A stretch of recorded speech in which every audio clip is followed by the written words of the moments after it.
Corona virus के मामलों में लगातार वृद्धि देखने को मिल रही है। जम्मू कश्मीर की बात करें तो स्वास्थ्य विभाग की तरफ से जारी आंकड़ों के मुताबिक पिछले 24 घंटों में 5,992 नए मामले दर्ज किए गए हैं, जिसमें से अगर जम्मू संभाग की बात की जाए तो 1920 मामले दर्ज किए गए और वहीं कश्मीर संभाग से 4,072 मामले दर्ज किए गए। इसके साथ साथ ही पिछले 24 घंटों में 7 मौतें भी दर्ज की गई हैं, जो कि 5 जम्मू संभाग से और 2 कश्मीर संभाग से दर्ज की गई। Shri Vaishnavi institute of technology Chuadi और जम्मू स्किल डेवलपमेंट छन्नी हिम्मत में JKSSB की परीक्षा देने पहुंचे अभ्यर्थियों की परीक्षा नहीं हो पाई। इन दिनों केंद्रों में परीक्षा देने पहुंचे अभ्यर्थियों को परीक्षा केंद्र के अंदर बिठाकर बताया गया कि तकनीकी दिक्कतों के चलते उनकी परीक्षा नहीं ली जा सकती।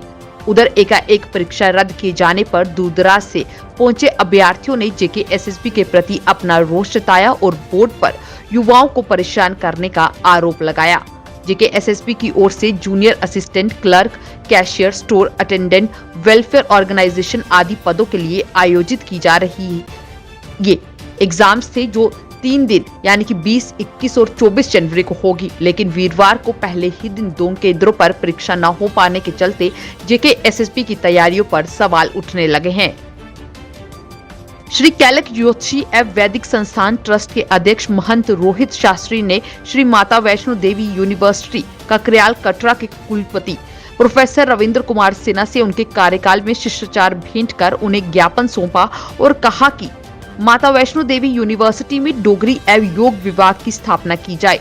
डोगरी और योग विभाग की स्थापना होने से कटरा, उधमपुर, डोडा, रामबन, किश्तवाड़, रियासी आदि पहाड़ी एवं दूरदराज इलाकों के छात्रों को लाभ होगा।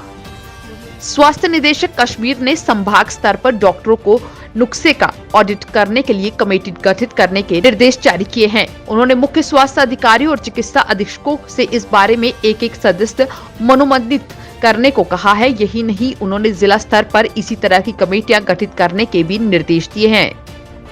उपायुक्त कुलगाम डॉक्टर बिलाल मोहिउद्दीन भट्ट के निर्देश पर सहायक आयुक्त विकास, जिला नोडल अधिकारी कोविड-19 कुलगाम ने नूराबाद कुलगाम में कई स्थानों का निरीक्षण किया और विभिन्न कोविड-19 के तहत किए जा रहे कामों का जायजा लिया और संबंधित सलाह और दिशा निर्देश भी जारी किए, जिसमें फेस मास्क का उपयोग, सामाजिक दूरी आदि शामिल रहे। यात्रा के दौरान मास्क न पहनने वाले लोगों को मास्क के उपयोग में भविष्य में सावधानी बरतने की सलाह दी गई और साथ ही साथ संक्रमण से बचने के लिए सामाजिक दूरी को अपनाने के लिए कहा गया। भदरवा में SDPO मीर गुफर और SHO जितेंद्र सिंह रखवाल के साथ ADC राकेश कुमार की देखरेख में प्रशासन एवं पुलिस द्वारा विशेष अभियान चलाया गया। लोगों के बीच हजारों फेस मास्क और सैनिटाइजर बांटे गए और साथ ही साथ SOPs का पालन नहीं करने के वालों के खिलाफ चालान भी काटे गए। मीडिया से बात करते हुए ADC ने बताया कि हम उल्लंघन करने वालों के खिलाफ बहुत सख्ती से पेश आ रहे हैं, क्योंकि हम सभी जानते हैं कि कोरोना वायरस की तीसरी लहर पूरे देश में फैल रही है और इससे बचना उतना ही जरूरी है। श्रीनगर के आली कदल इलाके में अचानक आग लगने से 3 घर जलकर राख हो गए और साथ ही 2 लोग घायल भी हुए हैं। इलाके में आग लगने के बाद हड़कंप का माहौल देखने को मिला, परंतु आग पर काबू पा लिया गया और साथ ही साथ 3 घरों को भी काफी नुकसान हुआ है, जिसके लिए एडमिनिस्ट्रेशन से मुआवजे की गुहार भी लगाई गई। केंद्र शासित प्रदेश लद्दाख के प्रथम स्टेट अवार्ड भेंट करने के लिए इसी माह लेह में होने वाले अलकरन समारोह को फरवरी महीने तक टाल दिया गया है। लद्दाख प्रशासन ने प्रथम स्टेट अवार्ड के विजेताओं के खाते में 91,000 रुपए की राशि डाल दी है। अब फरवरी महीने में होने वाले अलकरन समारोह में विजेताओं को स्टेट अवार्ड में 25 ग्राम का 18 कैरेट का गोल्ड मेडल दिया जाएगा। देश में कोरोना की तीसरी लहर चल रही है। इस बीच केंद्र स्वास्थ्य मंत्रालय के सचिव राजेश भूषण ने बताया है कि एशिया में पिछले 4 सप्ताह में कोरोना के मामलों में वैश्विक योगदान में 7.9% से लगभग 18.4% की तीव्र वृद्धि देखी जा रही है। भारत में कोरोना के मामलों में तेजी से उछाल देखा जा रहा है। साथ ही उन्होंने कहा कि महाराष्ट्र, कर्नाटक, तमिलनाडु, केरल, पश्चिम बंगाल, यूपी, गुजरात, ओडिशा, दिल्ली और राजस्थान सक्रिय मामलों के में शीर्ष 10 राज्यों में शामिल हैं।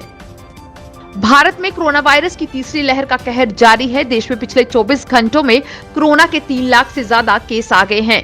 इस बीच स्वास्थ्य मंत्रालय ने प्रेस कॉन्फ्रेंस कर लोगों के डर को कम करने की कोशिश की है। स्वास्थ्य सचिव राजेश भूषण ने पत्रकारों से बातचीत के दौरान बताया कि भारत दूसरी लहर के मुकाबले इस बार कोरोना की लहर से निपटने के लिए ज्यादा बेहतर तरीके से तैयार है।